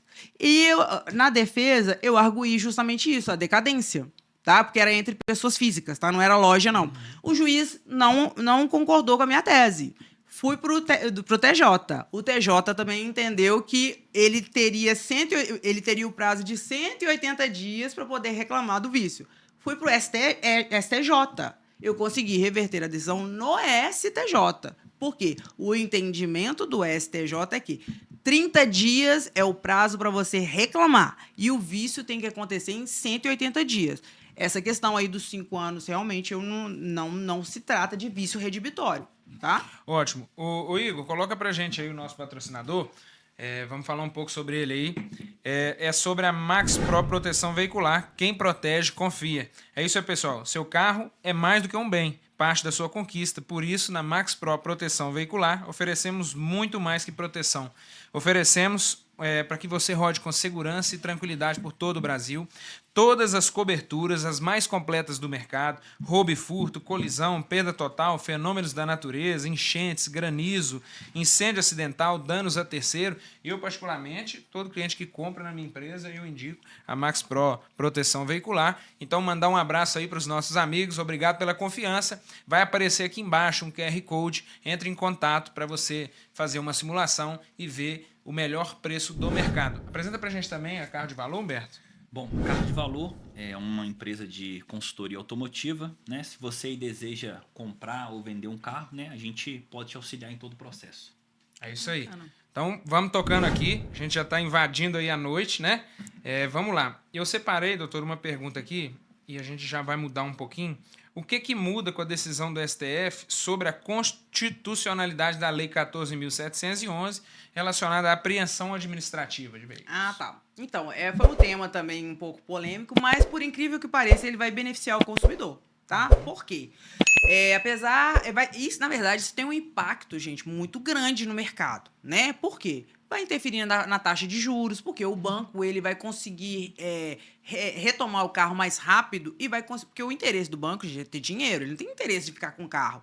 Então, quando era um processo judicial, era muito moroso, tá? Como que era antes? Vou falar rapidinho. O banco ajuizava a ação, geralmente sob sigilo, né? Então a pessoa não ficava nem sabendo, se ela puxasse o CPF dela não ia aparecer nada. O juiz dava liminar. O oficial de justiça cumpria o mandado de busca e apreensão, aonde que tivesse, às vezes até na rua, né? Constrangimento, a pessoa nem sabia que tinha um processo tramitando em nome dela. E aí ela tinha um prazo de 5 dias para poder pagar o débito, senão o banco consolidaria a propriedade. Agora, com a busca e apreensão administrativa, um detalhe: tem que vir expressa a cláusula no contrato, tá? Que tem a possibilidade de busca e apreensão administrativa. Ah, então quer dizer que para trás vale? Não vale. Se não tiver no contrato, não vale. Qual que é o benefício para o consumidor? Para o devedor, né? Às vezes acontece, né? Da pessoa passar momentos de dificuldade. Isso acontece. Através do cartório, a pessoa vai ser notificada. Então, até então, ela está com o carro. E ela vai ter o prazo de 20 dias a partir dessa notificação para ela poder pagar. Se ela não pagar nesse prazo de 20 dias, aí sim o banco pode pedir para poder ser incluída a busca e apreensão. E aí a pessoa, se ela se recusar a devolver, ela vai ser imposta uma multa de 5%. Eu entendo que é mais favorável ao consumidor, porque, primeiro, o carro vai estar com ele. Segundo, você tem mais possibilidade de tentar fazer um acordo de forma administrativa. Né? Vai ser ruim para né, para as pessoas que agem de má fé. Agora, para as pessoas que estão passando uma dificuldade, eu acho que vai ser bem interessante. Mas já é completamente diferente, né? Você tem um prazo aí de 20 dias para dar uma resolução do problema. Exatamente. Ou ser pego de surpresa na porta de sua casa para te tomar um veículo, é muito complicado e constrangedor. Exatamente. Inclusive, o STF, ao decidir, ele ponderou isso, que deve ser respeitada o direito de privacidade, a dignidade da pessoa, não pode ser uma coisa arbitrária, não, tá? Legal. Vamos lá. Humberto, pergunta para ela aí com relação à Renave, para a gente poder entender um pouco sobre isso. Qual o objetivo, doutora, do Renave? Né, ele beneficia na prática? Então, gente, o Renave, a forma como ele foi estruturado, de fato, ele tem uma relevância, sim, porque vai integrar tudo, né? Contabilidade, quem age certinho, não tem problema com o Renave, né? Agora, um problema que eu acho que todo mundo quer saber do Renave é com relação à consignação. Por quê? Bem lembrado. Exatamente. Por quê? Tem muita gente que tem o estoque próprio. Para eles não tem problema, correto? Porém, no Renave não existe a possibilidade de você colocar um carro em consignação. Aí o que está acontecendo, tá? Por enquanto não é obrigatório. Lá em São Paulo é obrigatório, mas o que eles estão tendo que fazer? O que eu acho errado, eu particularmente acho errado, porque, na minha opinião, está desnaturando a consignação. Por quê? O que o lojista tem que fazer? A pessoa deixa o carro consignado, vendeu o carro. Beleza. Olha, ou o cliente, ele confia no lojista e entrega a TPVE para ele transferir para o nome dele, para depois ele receber, ou o lojista tem que comprar o carro para vender. Gente, isso não é consignação. Aí a gente tem um problema muito grave. Por quê? O seu CNAE, da sua atividade, prevê a possibilidade de você vender um carro consignado. Isso é um direito da empresa. Garantido. É um direito adquirido. Porque a partir do momento que o Estado falou, olha, você está autorizado a vender carro consignado, é um direito adquirido. Você falou certinho. Aí eu vou mais longe, tá? Existe o contrato de consignação no Código Civil, é um tipo de negócio. Então, olha, você tem o direito, existe a previsão legal e eu estou falando como o Renave está hoje, tá, gente? Eu não sei como eles estão manejando isso. Como vai ser o fim disso, E né? eu estou falando com o carro consignado. Você está sendo impedido de exercer o direito da venda em consignação. Aí tem uma violação ao texto constitucional. Lá na Constituição, no artigo 5º, se eu não me engano, inciso 36, fala o seguinte: a lei não prejudicará direito adquirido. Então, vocês têm o direito de vender o carro consignado. Quando o Renave, ele, de uma certa forma, está travando esse direito, vai ter que ter uma solução. Porque, e quem só vive de carro consignado? Não E tem muita jeito. gente. Muita gente, muita gente. É a realidade do mercado. Né? Exatamente. Agora, assim, uma dúvida que eu tenho, que eu queria tirar com você, a gente vende um carro para uma pessoa que vai trabalhar em aplicativo. Esse carro dá algum problema, entra na garantia e o cliente ele quer que nós façamos o reembolso do dia dele que ele está perdendo. Isso é legal? Veja bem, isso aí a pessoa está alegando possivelmente lucros cessantes. Num primeiro momento, se você estiver dentro do prazo de 30 dias, ele não tem essa previsão legal. Por quê? Seria incongruente. Se a própria lei fala que você teria o direito de resolver o problema no prazo de 30 dias, ao mesmo tempo ela vai te penalizar por você estar exercendo um direito, entende? Então, isso aí é muito controverso. Não é assim que funciona. Por quê? Principalmente em se tratando de aplicativos, né? Essa renda ela é muito variável. Então, até para a pessoa comprovar efetivamente esse prejuízo, fica meio complicado. Não é assim que os tribunais têm entendido, não. Tá? Muito bom. E a gente deixou um pouco mais para o final a pergunta mais polêmica desse podcast, né, doutora? A gente conversava aí, é uma curiosidade de todos saber sobre isso, né? E o Humberto vai soltar para a doutora essa bomba. A bomba? É isso aí, Humberto. Então, pergunta para ela aí. Então vamos lá, doutora. Você pode vender um carro de repasse e sem garantia? Ah, foi o Meu vídeo. Eu Deus. sabia que vocês iam falar, né? Porque foi o Exatamente. vídeo. O vídeo Que ficou. viralizou. Pode vender um carro sem garantia? Pode. Desde que cumprido o dever de informação. Ah, como assim? Você é louca? Não. Eu vou lá e eu te mandei, né? Exato, Você viu. concordo. Eu falei, nesse aspecto, eu teve uma decisão do tribunal que eu me recordo que foi, literalmente, pegou o contrato e colocou lá. Gente, vamos raciocinar aqui dentro da lei, tá? Por que você pode vender um carro sem garantia, desde que cumprido o dever de informação? Vamos raciocinar lá atrás. Lembra que eu falei que o vício oculto é aquele que a pessoa não sabe? Que se ela soubesse, ela não adquiriria o carro? Lembra? Lembro.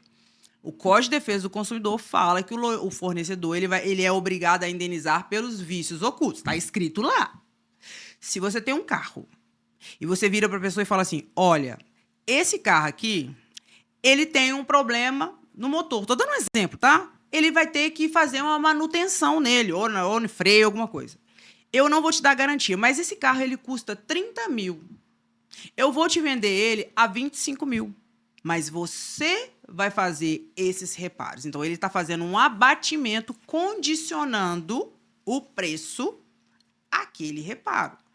Ah, mas isso aí você está violando o Código de Defesa do Consumidor, que fala que as cláusulas que eximam o fornecedor de garantia são nulas de pleno direito. Não é bem assim a interpretação. A interpretação, gente, ela não é literal. Você não pode ficar só naquilo ali.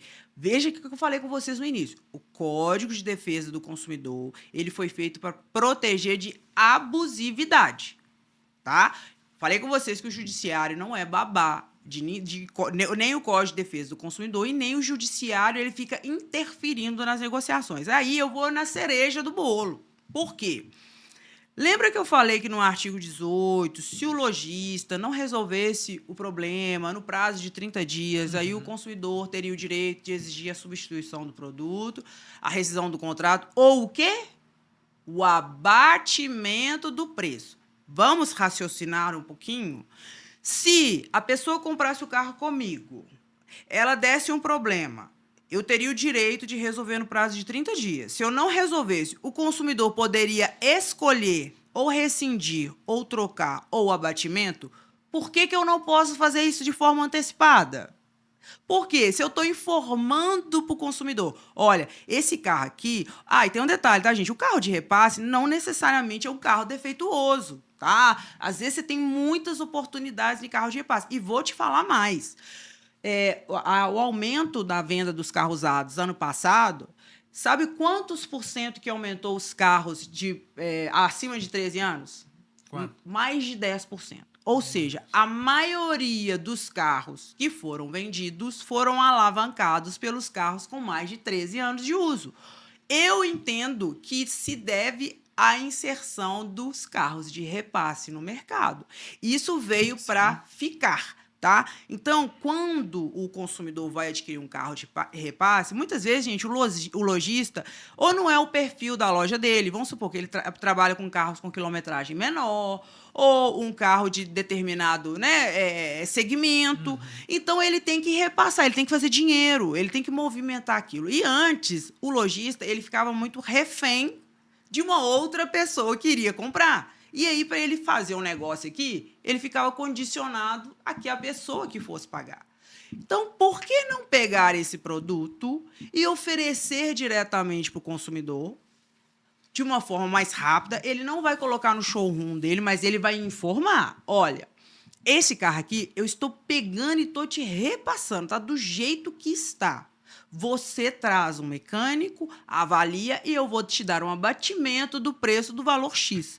Para você serve? Gente, qual que é o problema de fazer esse negócio? Qual que é a violação que você está fazendo com o consumidor? Você está informando para ele. Não vamos problematizar uma coisa, não. Gente, uma coisa é você agir de má fé e não informar. Agora, se você está fazendo um negócio que é vantajoso para o consumidor, qual que é o problema?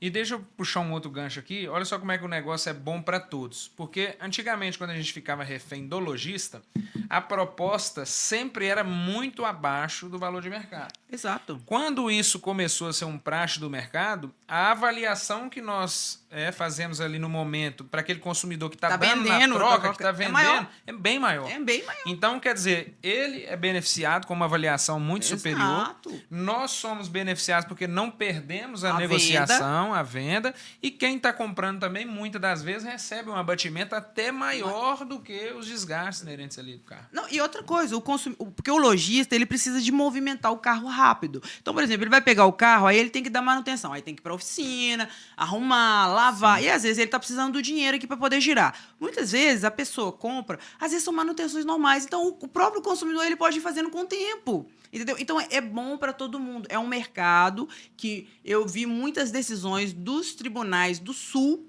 tá? Eles já estão tratando realmente a diferenciação de veículo revenda e repasse. Eu achei muito interessante. No Legal. Sul, eles já estão tratando como uma nova modalidade de venda. Então, quer dizer, está se tornando uma praxe A comercial. tendência é aumentar cada vez mais. Não, a tendência não.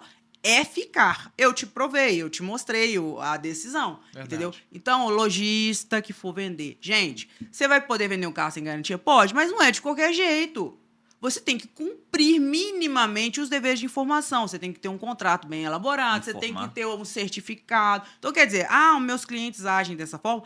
Agem, gente. Mas acontece que eles estão. Aí eu falo com você, blindados. A blindagem, ela não vai impedir de acontecer alguma coisa, né, gente? Mas você vai se preparar, você vai se precaver. Então, quando você vai fazer uma negociação dessa, você vai fazer de forma transparente, a fim de você se proteger depois de eventuais contratempos que aconteçam. Então, é imprescindível o uso dos contratos corretos e a informação. Vocês vão me falando isso toda hora. Você vai falar assim, essa mulher não chama Daniela, ela chama informação. Porque tem que cumprir o dever de informação. E o combinado nunca sai caro, Nunca né? sai caro. Tudo que é combinado, tudo que é ali mostrado, Transparente. não sai caro, transparente. E outra, eu vejo que se continuar essa praxe de o particular muitas vezes compra, ele gasta ali aquele abatimento que o lojista deu para ele, aí ele vai a juízo uma ação. Exato.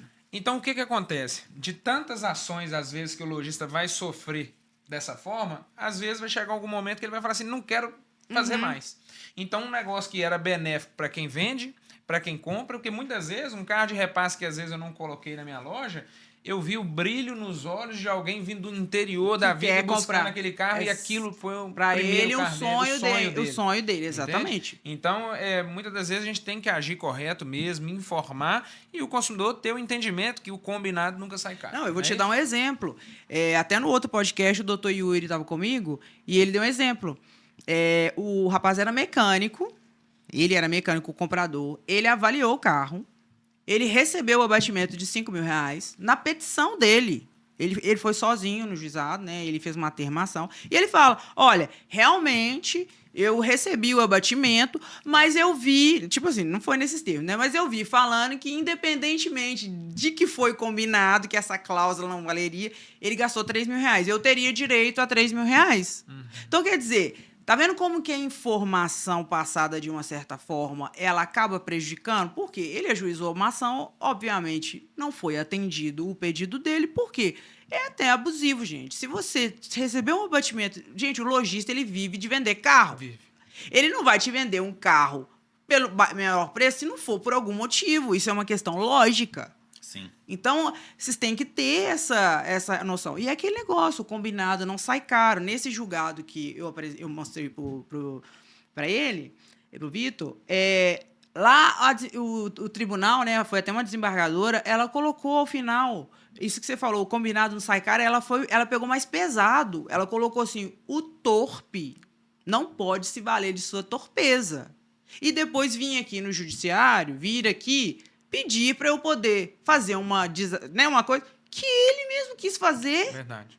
Por Então, livre, espontânea vontade. Então, assim, cumpram o dever de informação, usem os contratos corretos, consumidor, se atentem a essas as situações. O mundo aqui da mídia é uma coisa. O mundo dentro do processo é outra. O processo é moroso, sabe? O processo ele é desgastante para o consumidor, para as Infelizmente, partes. muitas pessoas preferem o litígio, como eu dei o exemplo hoje aí de um problema de 300 e poucos reais que foi ofertado ao cliente a resolução, e ele prefere o litígio. Então, tem coisas que a gente não consegue entender de fato, né? Hoje, um processo na justiça pode durar aí 5 anos, se eu não estou enganado, Por aí. né? É nessa média. Na média, 5 E anos. muitas vezes o É custo com moroso, né? advogado... Não, e tudo. é isso que eu tô te falando. E a quebra da expectativa. Por quê? Quando a pessoa entra com uma ação, por mais que o advogado... Porque o trabalho do advogado é de meio, gente. Igual eu falo com o meu cliente. Assim, olha, eu tenho que fazer todos os meios possíveis para evitar que você tenha uma sucumbência. Só que eu não posso garantir que você não vai ter uma sucumbência. Porque tudo vai depender de provas, né? E aí, o consumidor, quando ele vê esse mundo imaginário aqui, né, do que acontece, tarará, quando chega no processo, ele fala assim, mas peraí, eu vi que eu ia ganhar, tipo assim, a causa é ganha. Aí, como eles falam, né, causa ganha. Aí perde. Aí o que imagina? A justiça não vale para mim, a justiça só vale só para quem tem dinheiro. Então, cria uma descredibilidade, sabe? Uma frustração. Agora, eu queria fazer uma pergunta e o Humberto vai fazer a última pergunta para você. Estamos caminhando aí para o final. O rapaz onde eu corto meu cabelo, ele comprou um carro de repasse. Ele foi numa agência, comprou um carro de repasse, só que me gerou estranheza porque a tabela FIP era 30 mil, o lojista vendeu por 32.990 e fez um contrato com ele de repasse que ele não tinha garantia. Quando ele me mostrou isso, me causou estranheza. Eu quis trazer, um abraço, Gleidson, e eu quis trazer aqui para você esse questionamento, porque... E nesse caso, o que acontece? Então, vai depender do contrato, tá? Porque o que acontece? Não existe na lei expresso, olha, carro usado, você vai ter que dar a garantia. Não existe isso expresso. Então, quando eu falo com você que o contrato é importante, é porque, realmente, pelo que você está falando aí, o carro de repasse, tá? O objetivo do carro do repasse é vender o carro mais barato para a pessoa. Isso é uma coisa. Não vão desnaturar o que é o repasse, não, gente. Outra coisa é você vender o carro pelo preço que ele vale ou até maior e colocar uma cláusula que não tem garantia. Isso é outra coisa. Entendeu? Carro de repasse, não vamos misturar uma coisa. Ele pode até ter vendido lá um contrato sem garantia nenhuma. Vai verificar as questões contratuais. Está violando algum direito. Mas é igual eu estou te falando, gente. Vamos cumprir o dever de informação, a lealdade. O carro não é de repasse. Que você venda sem garantia, mas não fala que é de repasse. Porque não é. Exatamente. Humberto, faz a última pergunta para a gente, para a doutora, para a gente poder caminhar para o encerramento. Doutora Daniele, qual conselho você daria para o consumidor antes de tomar qualquer decisão em uma compra de um veículo? Com certeza eu vou falar duas coisas. É uma pergunta ampla. Primeiro, consumidor. Antes de você comprar um veículo, leve um mecânico de sua confiança para avaliar o veículo. Peça para poder fazer um test drive no veículo. Avalie amplamente. Olha as questões relacionadas à empresa, né? O histórico da empresa. E os lojistas, lembra que eu falei lá no início o dever de informação? Dever de informação. Vocês têm o dever de informar o consumidor a todo momento. Então, vou te dar um exemplo. Uma venda sadia, tá? Uma venda assim, correta. Bem Você feita. tem um contrato de compra e venda. Se o carro tem garantia, certificado com as condições da garantia expressas, detalhadas minimamente, onde o consumidor vai saber o que está na garantia, o que não está, quais são as obrigações dele, porque para fazer jus à garantia, o consumidor também tem que respeitar algumas regras, é igual o fabricante, o manual do fabricante. Ele vai falar assim, olha, você tem garantia, mas você vai ter que trocar o óleo de tempos em tempos, vai estar lá, então não é só fazer, tem as obrigações que vão ser impostas mediante o contrato. Tem que ter um laudo de vistoria, o que é isso? O documento onde você vai atestar que o consumidor, ele realmente fez o test drive, ele avaliou o veículo. Você tem que ter, além disso, se você for pegar um carro na troca, por exemplo, tá? Você tem que pegar um contrato de responsabilidade, você tem que pegar um termo de quilometragem. Isso é muito importante quando vocês compram um carro, vocês recebam um carro. Checklist. O checklist e faça o termo da quilometragem. Por quê? Isso é importante, que apesar de vocês responderem objetivamente, independente de culpa, isso é crime, gente. Isso é crime contra as relações de consumo ou até estelionato. Não façam isso. Peguem documentos para você se certificar que vocês compraram um carro com aquela quilometragem. Vai vender um carro sem garantia? Tenha o contrato, tenha a declaração do cliente, da ciência que ele está vendendo o carro sem garantia.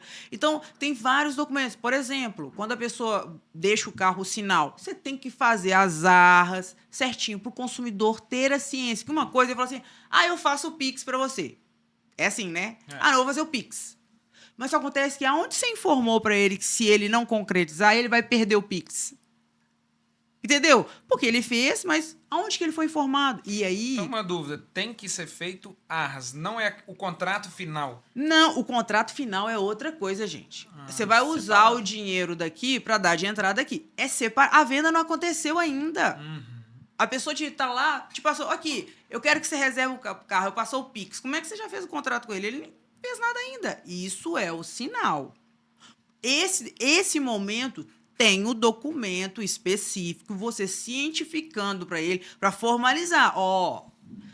Você não é obrigado a dar o sinal. Você pode deixar o carro aqui e ter a sorte de vender ou não vender. Mas a partir do momento que você fez o Pix, você está se comprometendo. Entendeu? Então, isso é um contrato. Então, vocês têm que ter esses documentos para vocês se precaverem. Por quê? Como a responsabilidade sua é objetiva, vocês já têm que ter a comprovação de tudo que vocês fazem. E como que vocês vocês colocam isso, vocês externam esse dever de informação? Documentos. Alô, doutora, por que então eu tive um cliente que entrou na justiça e eu perdi uma ação porque estava limitada a 3 meses ou 3 mil quilômetros? Por que eu perdi uma ação porque o carro é de repasse? Primeiro, cada caso é um caso. Começa daí. Segundo, como que foram elaboradas essas cláusulas informativas ao consumidor? Muitas vezes os lojistas, eles mesmos fazem uma coletânea lá, né? Pega um pouco aqui, pega um pouco ali. Mas quem especializado na área fez aquilo? Quem trabalhou, quem pensou aquilo? Então, vocês têm que se atentar a isso. Por quê? A maior prova que vocês podem produzir são os contratos. Porque os contratos, lembra que eu te falei do contraditório, que as partes têm que participar? Você concorda comigo que o contrato, ambas partes participam? Então, pensem nisso. Pensem nisso de uma forma de vocês blindarem. O que é blindar? É externar o direito de informação do consumidor através dos contratos. Por quê? A informação é o maior aliado de vocês. E é muito importante, é muito rico esse conteúdo que você trouxe para a gente, não só para o consumidor, como também para todos os lojistas e para a gente também, né, Humberto? Muito bom. A importância do contrato, a importância da informação. E eu acho que não é só a gente chegar numa equipe e falar que eles têm que informar. Não. Eles têm que dar treinamento. Capacitar. Capacitar, exatamente. Porque se não é simplesmente o cliente chegou e falou, um carro de repasse sem garantia, assina aqui. Não é isso, é Você vai capacitar. Eu tenho loja que... Aí você fala assim, isso não existe. Gente, eu tenho cliente que ele começou com uma loja, abriu outra loja, aí depois ele abriu outra loja. Ele vende até carro zero, BID. Ele vende. Ele abriu uma loja só de repasse. Mas sabe o que acontece? Ele tem um método de trabalhar de forma que, inclusive, o cliente tem que fazer uma declaração de próprio punho. Que não é errado, porque ele está informando toda a função. Não, eu quero que você, com a sua letra, faça aqui a declaração de próprio punho, que você está ciente das condições que você está comprando o veículo. E o que o consumidor não é obrigado a assinar, a escrever, não é isso? Exatamente. Então, quer dizer, tomem cuidado com isso.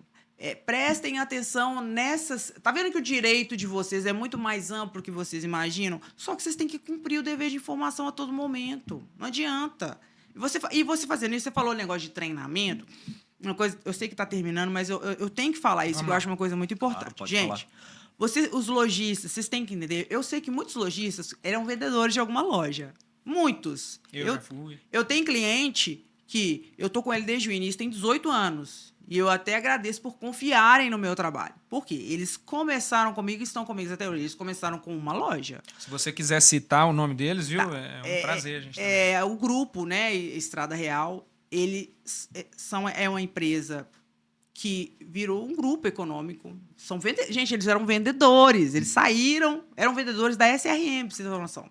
E todas as informações que chegam pra gente desse grupo são as melhores possíveis. Exatamente. Então, quer dizer, eles Uma constituíram loja robusta, um né? grupo econômico, eles não ficaram em loja. Hoje eles têm uma empresa de fabricação de vidros, eles têm a associação veicular, eles estão no ramo de construção.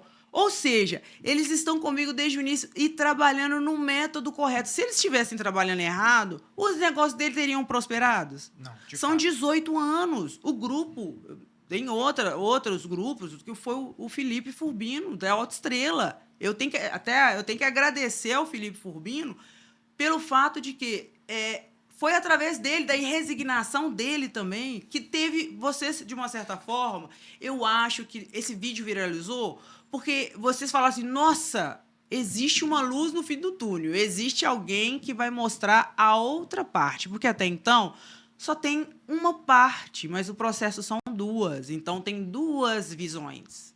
Então, quem fazia isso? Até agora não tinha sido oportunizado alguém fazer isso. E poderia ter sido qualquer outro colega que foi manifestar. Eu acho que foi o meu caso, porque uma mulher no ramo automotivo, uma mulher falando de pistão, biela, como assim? Que essa bieleta? Como que essa mulher está falando? Então, eu acho que foi isso, porque é um ramo onde a maioria é masculino. Sim. E chega uma mulher. Então, vocês, vendedores, vocês têm que entender uma coisa. A partir do momento que vocês têm uma empresa, vocês passaram a ter uma empresa. Vocês não são mais vendedores. Vocês têm que agir como empresa.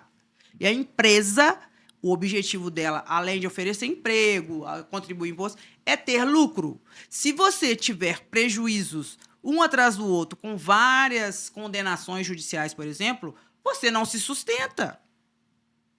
Então, a importância também da necessidade de ter... Vocês precisam ser mais unidos, tá? Verdade. Eu acho que, infelizmente, o ramo automotivo, ele é muito, assim, espaçado. Então, já que a gente está tendo esse alcance, né, de muita gente, sejam mais unidos. Por quê? Através de associações, alguma coisa assim, vocês vão demonstrar... Gente, vocês são tão fortes. Eu estou falando... em termos de potência, de relevância. De relevância. Então, vocês têm que ser evidenciados para vocês trabalharem com uma segurança jurídica. Vocês precisam ter uma estabilidade jurídica para poder atuar. É como eu falei, um lojista me falou que o PROCON estava obrigando eles a fazerem acordo. Gente, pera. Falando sobre isso aqui, né? A gente foi uma pergunta. Exatamente. Então, vamos dar uma relevância maior, se unam mais, sabe? Eu acho que tem muita importância esse momento de vocês refletirem sobre essa necessidade, sabe? De estar mais unido para ter representatividade. Eu já ouvi falar assim do grupo, né? Do Grupo Estrela. Vi falar muito do Felipe Furbino, então mandar um abraço para ele aí também, né? Um abraço, Felipe. Nunca tive, né, a oportunidade de estar com ele pessoalmente, mas a gente vê que é uma empresa muito séria, está no mercado há muitos anos. E o que eu quero falar é o seguinte: isso me deu muita segurança quando eu trouxe você aqui, porque ninguém fica 18 anos num lugar onde não faça um bom trabalho. Então, você tem esse histórico positivo de mais de 5.000 processos, aonde você, do que você está falando, você tem autoridade para falar. Então, eu quero agradecer você, porque, assim, esse podcast ele veio no intuito de proteger não só o consumidor, mas também nós lojistas, né? Então, eu quero agradecer você por estar sendo essa voz. Você está nos auxiliando muito e espero que esse vídeo tenha bastante alcance, que o consumidor entenda que ninguém é contra ele, porque nós somos consumidores 24 horas por dia. Exatamente. Muitas das vezes a gente nega uma garantia, alguma coisa nesse sentido, e é o que você falou, a gente está ali para dar lucro, a gente está ali para seguir a regra, a lei. A empresa ela não pode ter sentimento, porque se ela tiver sentimento, ela vai quebrar. É uma empresa, a empresa ela tem que ter um método. Então, o consumidor, às vezes o lojista não vai te atender, nem alguma... Mas não é uma questão pessoal, é uma questão de mercadológica, que não tem como ele fazer isso para todo mundo. Então, eu acho que vocês têm que se unir, têm que profissionalizar o que você falou, um treinamento para capacitar justamente isso. Doutora, mas como consegue do nada? Aí que vem o papel das associações. E aí, se você me permite, eu queria até falar que o trabalho da Soveng aqui Muito bom, é sim. muito bom. Por quê? O Glênio, ele levantou a Soveng. A verdade é essa. Eu lembro que a Soveng era da época de Jeová, Roberto Lázaro. A Soveng, ela deu uma puxada. E hoje a Soveng, ela oferece um serviço muito bacana de contabilidade. A Andréia, especializada. Pra você ter uma noção, acho que o tempo tá alongando, só uma historinha aqui. Andréia, quando a pessoa é especialista e ela quer entender do assunto, a Andréia, em 2010, mais ou menos, ela até me corrige aqui depois nos comentários, ela me pediu uma consulta sobre a questão da irregularidade da cobrança do imposto de renda e da contribuição, que a Receita cobra 32%, né? E eu fiz esse parecer para ela lá em 2010, gente. Então, quer dizer, ela já estava interessada a atender o setor. E aí, depois de muita pesquisa, eu encontrei que realmente lá no Sul, eu achei um precedente, esse precedente veio do Sul, que realmente a Receita estava fazendo uma cobrança indevida. Então, quer dizer, esse trabalho da associação é fundamental. Das associações promoverem eventos para poder capacitar lojistas, vendedores, informar, trazer contadores, trazerem advogados. Lá tem o doutor Tales, o doutor Atos, que atende os... Isso é importante numa associação. Por quê? O lojista, ele vai se sentir beneficiado e é mútuo, né? Porque não tem fim lucrativo. É troca de experiências. Verdade. Então, eu acho muito válido isso que você falou, a capacitação, desde o vendedor até o vendedor que se tornou lojista, para ele entender que ele passou a ser um comerciante, deixou de ser um vendedor, um empresário. Verdade. Então, deixar um abraço para todos eles, né? Os citados, Todos. a André, o Glênio, a Vânia, que faz um trabalho à frente Vânia, também exatamente. excepcional, o doutor Thales, Atos também, né? Então, agradecer a todos vocês e agradecer muito a sua presença, doutora Daniele. Você está fazendo um trabalho maravilhoso, excepcional, não é à toa que tem crescido aí, né? Exponencialmente, e que o seu nome seja, né, cada vez mais propagado aí, que você possa ajudar cada vez mais os lojistas e os consumidores, e que Deus possa te abençoar aí nessa empreitada. Amém. Eu agradeço muito vocês pelo convite, né, de ter a oportunidade. E eu queria aqui agradecer primeiramente a Deus, que sem Deus ninguém é nada. Maravilha. Né? Minha mãe, que foi essencial na minha vida, porque se hoje eu estou aqui foi por referência dela. Os meus irmãos, todos eles, a Denise, que esteve comigo em momentos tão difíceis na minha vida, há 6 meses atrás eu quase morri.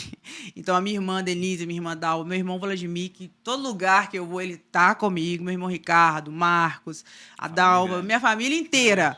E, especialmente, os meus sobrinhos, o João Vitor e o Yuri. Quando foram momentos que eu mais precisei da minha vida, eles estavam comigo. Tá? Então, eu queria agradecer a todo mundo, queria agradecer o Moraes, a Lorena, minha sobrinha, enfim, o meu irmão Ricardo, todos os que estão comigo, meus clientes que confiaram em mim, confiam até hoje, e principalmente também vocês, que estão me oportunizando externar a minha vivência, porque eu tenho uma gratidão muito grande pelo setor automotivo. Por quê? O que eu consegui hoje foi através dele. Se eu não tivesse trabalhado numa agência de automóveis, eu não teria conseguido realizar muitos sonhos da minha vida. Então, eu tenho que compartilhar esse conhecimento. E merecimento, né? Você não está aqui à toa, não. Viu? Que Deus abençoe você aí mais Amém. uma vez. Agradecendo também o Humberto, meu parceiro, está comigo aí. Viu? Que Deus abençoe você. Foi ótimo, né? E agradecer aqui, especialmente, a Vitória. Está presente aí também. Essa aqui vai ser boa, tá? Minha estagiária. Essa aqui vai dar trabalho, ela é boa. É isso aí, pessoal. Então, se você gostou desse segundo episódio, recheado de informações para te auxiliar no momento, né, dessa compra desse seminovo, quais são, de fato, os seus direitos e deveres. Então, eu espero, com muito amor e carinho, ter contribuído. A doutora contribuído aqui um pouco também, Humberto. É um trabalho muito sério que a gente faz de levar informação para você que está aí do outro lado dessa câmera. Tá certo? Então, você siga o nosso trabalho no Instagram, @chavenamão, no YouTube, @Chave na Mão Podcast. né? Compartilha, dê o like, manda aí para aquele vizinho, para aquele amigo que está pensando em comprar o carro e está meio perdido aí com relação aos seus direitos. E é isso aí. Muito obrigado a todos. Só um detalhe, com relação ao método blindado, muita gente tem me perguntado. Aí, se eu puder, eu vou deixar o link aqui com vocês para poder ter acesso aos documentos. Então, acessa aqui o link, né? Vai estar em algum lugar para vocês, viu? E vamos prestigiar a doutora aí, tá certo? Um grande abraço para vocês, que Deus abençoe. Amém, gente. Até mais. Tchau, tchau. Até mais.